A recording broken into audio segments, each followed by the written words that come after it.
In today's video tutorial, I am going to share with you how to fix Windows 11 update error problems.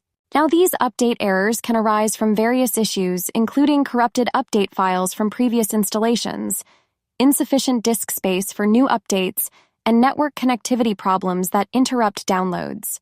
I'm going to walk you through two major steps to fix this problem. They are literally very easy but very essential steps to fix errors on Windows Update. The very first step is to simply head to the search bar and search for Run. You will then have to type in services.msc. On this page, select any of the service and press the W key. Scroll down and look for Windows Update. You will want to right-click to head to Properties. On this mini box, right here on Startup Type, select on either Delayed Start or Automatic. For this case, let me select Delay Start.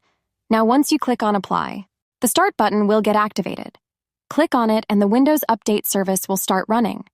Once this step is done, simply head to your File Explorer. This other step is to clean the software distribution files. For maintaining system performance, managing disk space, and enhancing security, we must clean up these files. They also accumulate and consume valuable storage and potentially slowing down system operations. Head to your C drive and select on Windows. You will want to navigate down below and look for Software Distribution. Double-click to head to these files. You will then press Ctrl-A and click on the Delete icon to successfully get deleted. Now, once done, head to your settings and check for updates. And I'm sure this will fix your Windows 11 update error problems. Alright guys, that's it for today's tutorial.